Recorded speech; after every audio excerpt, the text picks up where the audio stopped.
Hi! Today I'm going to read The Call of the Wild, Chapter 5, The Toil of Trace and Trial, Part 1.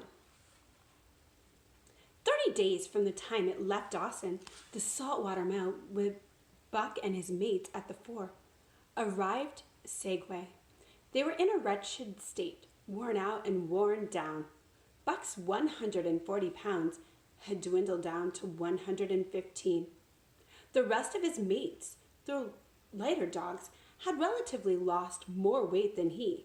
Pike, the Mangalier, who in his lifetime of deceit had often successfully feigned a hurt leg, was now limping in earnest. Solis was limping, and Deb was suffering from a wretched shoulder blade. They were all terribly footsore. No spring or rebound was left in them. Their feet fell heavily on the trail, jarring their bodies and doubling the fatigue of the day's travel. There was nothing the matter with them except they were dead tired.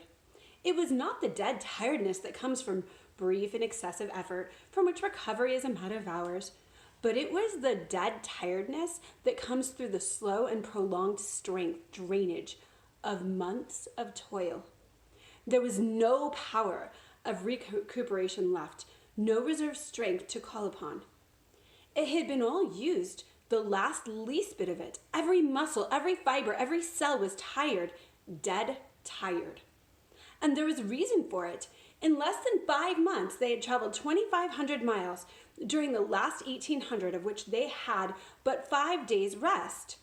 When they arrived at Segway, they were apparently on their last legs. They could barely keep the traces taut, and on the downgrades, just managed to keep out of the way of the sled. "Mush on, poor sore feets," the driver encouraged them as they tottered down on the main street of Segway. "Dis da last. Den we get one long rest, eh? For sure, one bully long rest." The drivers confidently expected a long stopover.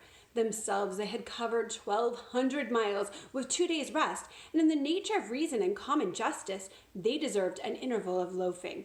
But so many were the men who had rushed into Concord, and so many were the sweethearts, wives, and kin that had not rushed in, and the congested mail was taking on alpine proportions. So there were official orders. Fresh batches of Hudson Bay dogs were to take the places of those worthless for the trail. The worthless ones were to be got rid of, and since dogs count for little against dollars, they were to be sold. 3 days passed, by which Buck and his mates found how really tired and weak they were. Then on the morning of the 4th day, 2 men came from the States, came along and brought them, harnesses and all, for a song. The men addressed each other as Hal and Charles. Charles was a middle-aged, lightish-colored man with weak and watery eyes and a mustache that twisted fiercely and vigorously up, giving the line the limpy, drooping lip it concealed. Hal was a youngster of 19 or 20 with a big Colt revolver and a hunting knife strapped about him on the belt that fairly bristled with cartridges. This belt was the most saying thing about him. It advertised his callousness. A callousness sheer and utterable. Both men were manifestly out of place, and why such as they could adventure to the north, it part of the misery of things that passes understanding. Buck heard the chaffering, saw the money pass between the men and the government agent, and knew that Scotch half-breed and the mail train drivers were passing out of his life on the heels of Perrault and Francois and the others who had gone before. When driven with his mates to the new owner's camp, Buck saw a slipshod and slovenly affair, tent half-stretched, dishes unwashed, everything in disorder. Also he saw a woman, Mercedes the men called her. She was Charles' wife and Hal's sister, a nice family party. Buck watched them apprehensively as they proceeded to take down the tent and load the sled. There was a great deal of effort in their manner, but no businesslike method. The tent was rolled up into an awkward bundle, 3 times as large as it should have been. The tin dishes were packed away and washed. Mercedes continually fluttered in the way of her men and kept an unbroken clattering of reminiscence and advice. When they put her clothes sack on the front of the sled, she suggested it should go on the back. And when they had it on the back, they covered it over with a couple of other bundles. She discovered it looked articles which could abide nowhere else but in that very sack. And they unloaded it again. 3 men from the neighboring tent came out and looked on, grinning and winking at one another. "You've got a right smart load it is," said one of them. "And it's not me should tell you your business, but I wouldn't tote that tent along if I was you." "Undreamed of," cried Mercedes, throwing her hands up in a dainty dismay. "However in the world could I manage without a tent?" "It's springtime, and you won't get any more cold weather," the man replied. She shook her head, and Charles and Hal put the last odds and ends on top of the mountainous load. "Think it'll ride?" one of the men asked. "Why shouldn't it?" Charles demanded, rather shortly. "Oh, that's all right, the man hastened meekly to say. "I was just a-wondering, that's all." It seemed a mite top-heavy. Charles turned his back and drew the lashings down as well as he could, which was not in the least well. "And, of course, the dogs can hike along all day with that contraption behind them," affirmed a second of the men. "Certainly," said Hal, with a freezing politeness, taking hold of the glee pole with one hand and swinging up his whip from the other. "Mush!" he shouted. "Mush on there!" The dogs sprang against the breastbands, strained hard for a few moments, and then relaxed. They were unable to move the sled. "The lazy brutes, I'll show them," he cried, preparing to lash out at them with the whip. But Mercedes interfered, crying, "Oh, Hal, you mustn't," as she caught hold of the whip and wrenched it from him. "The poor dears. Now you must promise you won't be harsh with them for the rest of the trip, or I won't go a step." "Precious lot you know about dogs," her brother sneered. "And I wish you'd leave me alone. They're lazy, I tell you, and you've got to whip them to get anything out of them. That's their way. You ask anyone. Ask one of those men." Mercedes looked at them imploringly and told repugnance, and cited the pain written in her pretty face. "They're weak as water, if you want to know," came the reply from one of the men. "Plumb tuckered out, that's what's the matter. They need to rest." "Rest be blanked," said Hal with his bitterless lips, and Mercedes said, "Oh," in pain and sorrow at the oath. But she saw a clamorous creature and rushed at once to the defense of her brother. "Never mind that man," she said pointedly. "You're driving our dogs, and you do what you think best with them." Again, Hal's whip fell upon the dogs. They threw themselves against the breastbeds, dug their feet into the packed snow, got down low to it, and put forth all of their strength. The sled held as though it were an anchor. After 2 efforts, they stood still, panting. The whip was whistling savagely when the more Mercedes inferred. She dropped on her knees before Buck with tears in her eyes and put her arms around his neck. "You poor dears," she cried sympathetically. "Why don't you pull hard? Then you wouldn't be whipped." Buck did not like her, but he was feeling too miserable to resist her, taking it as part of the day's miserable work. One of the onlookers, who had been clenching his teeth, suppressing hot speech, now spoke up. "It's not that I care a whoop of what becomes of you, but for the dog's sake, I want to tell you, you can help them a mighty lot by breaking out that sled. The runners are froze fast. Throw your weight against the gee pole, right and left, and break it out."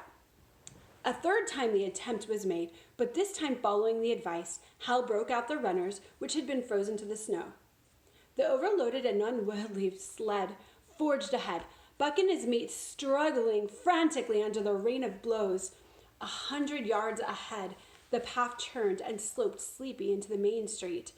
It would have required an experienced man to keep the top-heavy sled upright, and Hal was not such a man.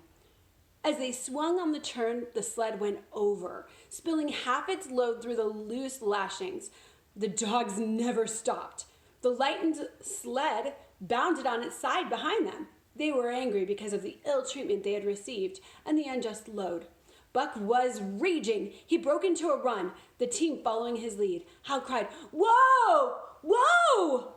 But they gave no heed. He tripped and was pulled off his feet. The capsized sled ground over him, and the dogs dashed up on the street, adding to the gaiety of the Segway as they scattered through the remainder of the outfit along its chief thoroughfare. Kind-hearted citizens caught the dogs and gathered up the scattered belongings. Also, they gave advice. Half the load and twice the dogs, if they ever expected to reach Dawson, was what was said. Hal and his sister and brother-in-law listened unwillingly, pitched tent, and overhauled the outfit. Canned goods were turned out that made men laugh, for canned goods on the long trail is a thing to dream about. "Blankets for a hotel?" quoth one of the men, who laughed and helped. "Half as many is too much. Get rid of them. Throw away that tent and all those dishes. Who's going to wash them anyway? Good Lord, do you think you're traveling in a Pullman?" And so it went. The inexorable elimination of the superfluous. Mercedes cried when her clothes bags were dumped on the ground, and article after article was thrown out. She cried in general, and she cried in particular over each discarded thing. She clasped hands around knees, rocking back and forth broken-heartedly. She would not go an inch, not for a dozen Charleses. She appealed to everybody and to everything, finally wiping her eyes and proceeding to cast out even articles of apparel that were imperative necessities. And in her zeal, when she had finished with her own, she attacked the belongings of the men, and she went through them like a tornado. This accomplished the outfit through the cut in half, and was still a formidable bulk. Charles and Hal went out to the evening and brought 6 outside dogs. These added to 6 of the original team, and Teek and Kuna, the Huskies obtained at the Rink Rapids on the record trip, brought the team up to 14. But the outside dogs were particularly broken in silence. Their landing did not amount to much. 3 were short-haired pointers, 1 was a Newfoundland, and the other 2 were mongrels of intermediate breed. They did not seem to know anything, these newcomers. Buck and his comrades looked upon them with disgust and thought he speedily taught them their places and what not to do. He could not teach them what to do. They did not take kindly to trace and trail. With the exception of the 2 mongrels, they were bewildered and spirit-broken by the strange and savage environment in which they found themselves by ill treatment they had received. The 2 mongrels were without spirit at all. Bones were the only things breakable about them. With the newcomers hopeless and forlorn, and the old team worn out by 2,500 miles of continuous trail, the outlook was anything but bright. The 2 men, however, were quite cheerful, and they were proud too. They were doing the thing in style with 14 dogs. They had seen their sleds depart over the pass for Dawson or come in front of Dawson, but had never seen a sled with so many as 14 dogs. In the nature of Arctic travel, there was a reason why 14 dogs should not drag one sled. And that was the one sled could not carry the food for 14 dogs. But Charles and Hal did not know this. They had worked the trip out with a pencil so much to a dog, so many dogs, and so many days. QED, Mercedes, looked over their shoulders and nodded comprehensively. It was all so very simple. Late one morning, Buck led the long team up the street. There was nothing lively about it, no snap or go in him and his fellows. They were starting dead weary. 4 times he had covered the distance between Saltwater and Dawson, and the knowledge that joined and tired, he was facing the same trail once more made him bitter. His heart was not in the work, nor was the heart of any dog. The outsides were timid and frightened, the insides without confidence in their masters. Buck felt vaguely that there was no depending upon these two men and the woman. They did not know how to do anything, and as the days went by, it became apparent that they could not learn. They were slack in all things, without order or discipline. It took them half the night to pitch a sovereign camp and half the morning to break up that camp and get the sled loaded and fashioned so sovereignly for the rest of the day. They were occupied in stopping and rearranging the load. Some days they did not make 10 miles. On other days they were unable to get started at all. And on no day did they succeed in making more than half the distance used by the men as a basis on their dog food computation. It was inevitable that they should go short on dog food, but they hastened it by overfeeding, bringing the day nearer when unfeeding would commence. The outside dogs, whose digestions had not been trained by chronic famine to make the most of little, had voracious appetites, and when, in addition to this, the worn-out huskies pulled weakly, Hal decided that the orthodox ration was too small. He doubled it. And to cap it all, when Mercedes, with tears in her pretty eyes and a quiver in her throat, could not cajole him into giving the dogs more, she stole from the fish snacks and fed them slyly. Yet it was not food that Buck and the huskies needed, but rest. And though they were making poor time, the heavy load they dragged sapped their strength severely. Then the underfeeding. Hal awoke one day to the fact that his dog food was half gone and the distance only 1/4 covered. Further that, for love or money, no additional dog food was to be obtained. So he cut down even the orthodox ration, and he tried to increase the day's travel. His sister and brother-in-law seconded him, but they were frustrated by the heavy outfit and their own incompetence.